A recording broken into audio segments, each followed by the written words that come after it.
정부의 지침대로 층간소음 보완 시공을 이행한다면 결국 아파트 분양가가 오를 거란 얘기가 많습니다. 층간소음 기준을 충족을 하려면 공사 원가가 올라갈 수밖에 없게 되겠죠. 왜냐하면 네, 안녕하세요. 아이비토마토 권성준 기자입니다. 아파트 층간소음 문제, 너무나 오래된 이웃 간의 갈등 요소인데요. 과거부터 이 문제를 해결할 수 있는 강제력 있는 법률이 존재하지 않아서 갈등의 깊이는 더욱 심해져 왔습니다. 정부가 나섰습니다. 정부는 올 들어 잇따라 층간소음 해결 대책을 내놓고 있는데요. 현재는 아파트를 짓는 건설사에게 책임을 묻고 있습니다. 이에 대한 법률적 관점을 법무법인 신목의 김예린 변호사와 함께 들어보겠습니다. 변호사님, 정부가 아파트 층간소음에 대한 정책을 계속해서 내놓고 있습니다. 현재까지 나온 대책들은 어떤 게 있나요?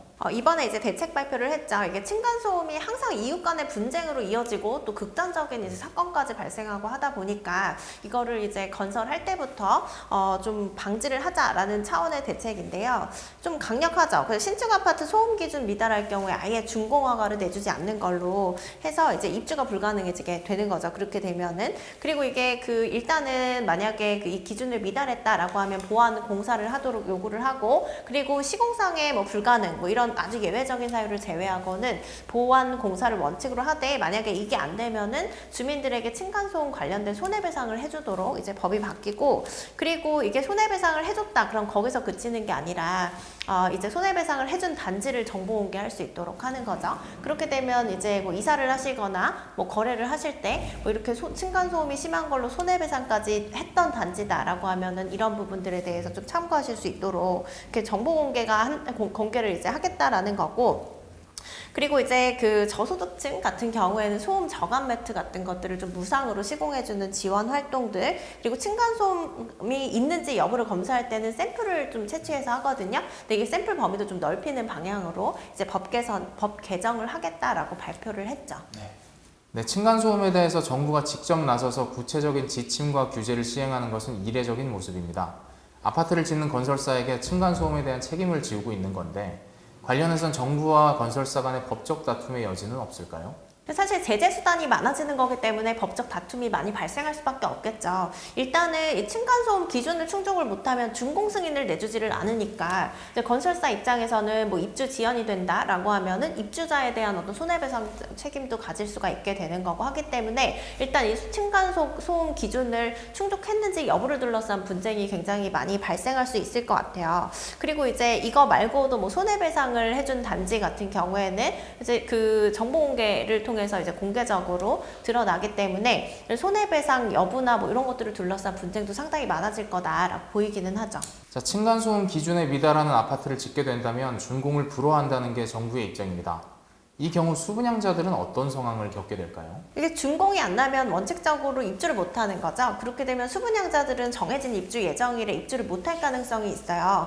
그리고 또 지금 나와 있는 법안을 보면은 보완 공사를 하는 게 원칙이고, 아주 시공상으로 좀 불가능한 예외적인 사유가 있는 경우에 한해서 이제 손해배상으로 가름할 수 있도록 하고 있거든요. 그럼 원칙적으로 보완 공사를 해야 된다는 건데, 이 보완 공사를 하는 거에 시간이 굉장히 많이 소요될 수도 있거든요. 그럼 입주 지연이 상당히 많이 이게 될 수가 있기 때문에 입주자들 입장에서도 좀 불편을 겪을 수가 있게 되죠.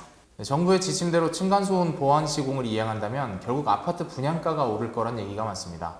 어떻게 보시나요? 층간소음 기준을 충족을 하려면 이제 공사 원가가 올라갈 수밖에 없게 되겠죠. 왜냐하면 이제 바닥 두께라던가 이런 것들도 기준이 높아질 수밖에 없기 때문에 실제로 공사 원가가 높아지면 이게 분양가에 또 반영이 될 수밖에 없고, 최근에도 이제 분양 시장이 별로 좋지 못함에도 불구하고 고분양가 논란이 계속 나오고 있잖아요. 이게 공사비나 이런 것들이 많이 올랐기 때문에 사실 공사 원가가 많이 올라서 이제 분양가도 낮출 수가 없게 되는 그런 문제들이 발생하는 건데, 이런 층간소음 관련해서 어떤 시공상의 보강이 들어간다라고 하면 당연히 이제 공사 원가가 올라감에 따라서 분양가에 반영되는 건 어쩔 수 없는 일인 것 같기는 해요.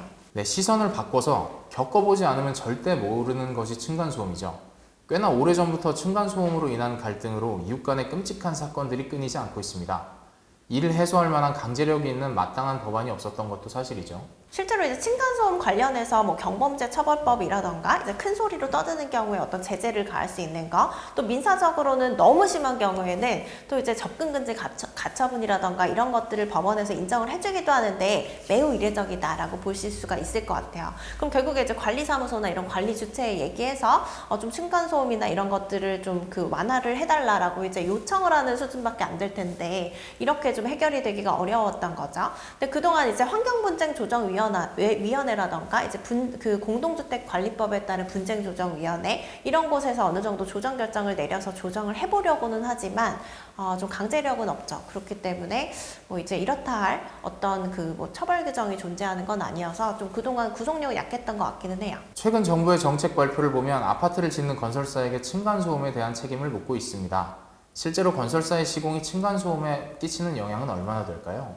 기술적인 문제로 볼 수는 있겠죠. 그래서 이제 예전에 제가 한번 기사에서 봤을 때는 모 건설사 같은 경우에는 거의 이제 층간소음이 안 들릴 수 있을 정도로 시공을 할 수 있는 기술을 가지고 있다라고 봤는데 그 이번에 이제 대책이 발표되면서 이런 기술들을 좀 개발하는데 좀 그 비용을 많이 쏟고 투자를 하고 뭐 이런 얘기들이 나오더라고요. 근데 실제로 이제 기술적으로 좀 이제 그 개발이 되는 거 그리고 개발이 된다고 하더라도 이게 비용이 너무 많이 들면 또 상용화가 어려운 거기 때문에 상용화 보편적으로 이용할 수 있는 기술로 만드는 거 이런 것들을 좀 연구 뭐 개발비라던가 많이 들어갈 수밖에 없게 되겠죠.